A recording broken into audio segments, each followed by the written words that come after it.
Ang tulang to'y base sa tunay na pangyayari ng buhay ko.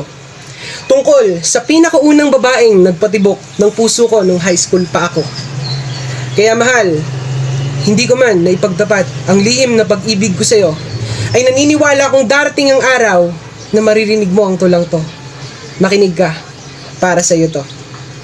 Nagsimula sa mga saran, kurutan, sampalan at kulbitan. Pero hindi ko naman inaasahan na hindi lang pala sa kurot at sampal mo ko tatamaan. Nahulog ako sa'yo nang kahit ako'y hindi alam ang dahilan. Ikaw, yung kaaway na ayaw kong saktan. Yung kaibigan na laging andyan sa oras ng pangangailangan. Yung kaibigan na lagi kong kasama sa lahat ng kalokohan, kulitan at harutan. Napasikreto kong nilalambing pag medyo nagkakasakitan. Na kahit madalas tayong pagalitan ng guro sa ating paaralan, naging buti tayong magkaibigan na halos parang magkasintahan. Ngunit pinilit kong ilihim ang aking nararamdaman dahil ayokong malaman mo at ng ating mga kaibigan ang aking kahibangan. Pinilit kong pigilan ang aking nararamdaman dahil alam ko naman na meron ka ng ibang lalaking nagugustuhan. Isang lalaking may magandang pangangatawan, matangos ang ilong at medyo kaputian. Siya, yung lalaking matagal mo nang pinupusuan at aking nabalitaan na balak ka na niyang ligawan. Nagselos man ay wala akong karapatan para ikaw ay pagbawalan. Kaya't imbis magpakain sa selos ay pinili kong lumaban.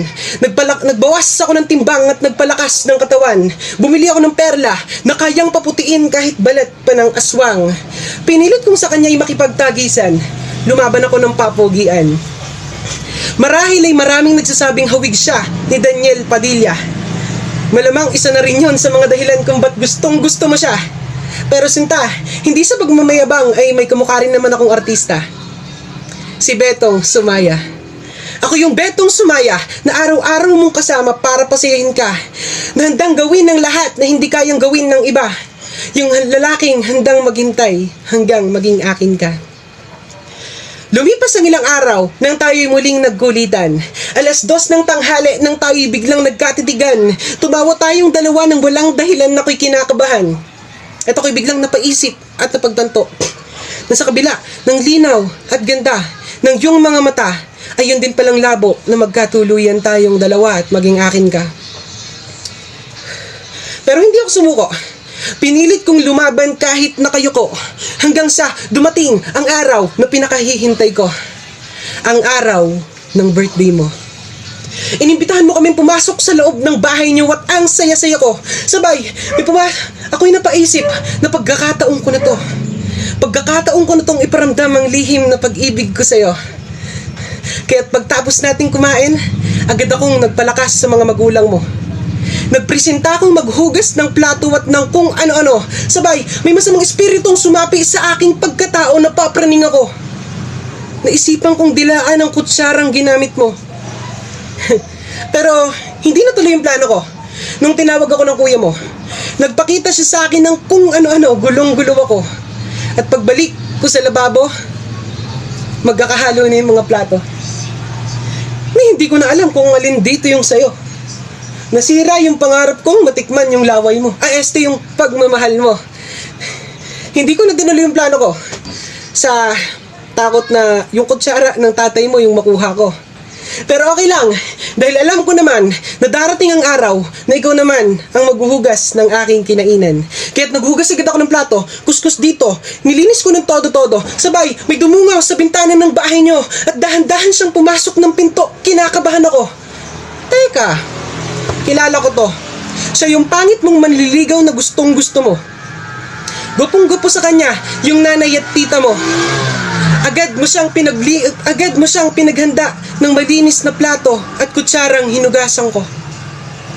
Naiinis ako at nalilito na sana pala yung muriatic acid na lang sa banyo nyo yung pinanghugas ko ng plato. Pero pinilit ko pa rin ngumiti. Ayokong makita mong nagsiselos ako. Dahan-dahan na lang akong lumabas ng pinto habang dahan-dahan ding pumapatak ang luha sa mata ko. Umalis ako ng bahay niya nang hindi nagpapaalam sa'yo.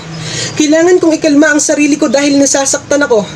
Paano mo nga naman ba magugustuhan yung lalaking kaibigan lang ang tingin mo? Lumipas ang ilang araw nang hindi ako nagparamdam sa'yo. Pinilit kong ibaling sa iba ang atensyon ko. Umiwas ako dahil nasasaktan ako. Nasasaktan akong makitang masaya ka na sa bagong kasama mo.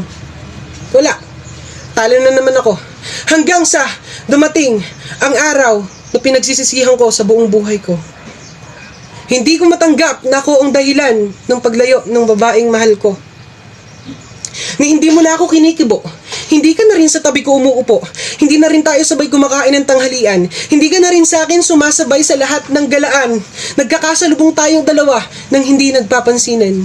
At yun ang dahilan kung ba't mas lalo akong nasaktan. Nung araw na yon ay sabay nawala ang isa sa pinakamatalik kong kaibigan at ang babaeng pinangarap kong maging kasintahan. Yung babaeng nagturo sa akin maging masaya. Yung babaeng nagturo sa akin mag-solve ng problem sa matematika. Pero nagkaroon ako ng isang problema. Isang problemang hindi ko kayang iresolba ng mag-isa. Mahal, kailangan kita. Kaya lang, wala na.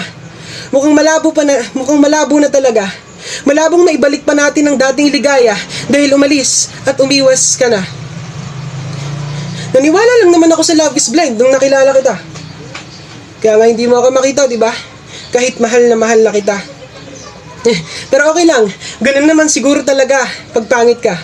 Wala kang karapatan maging masaya at magustuhan ng iba.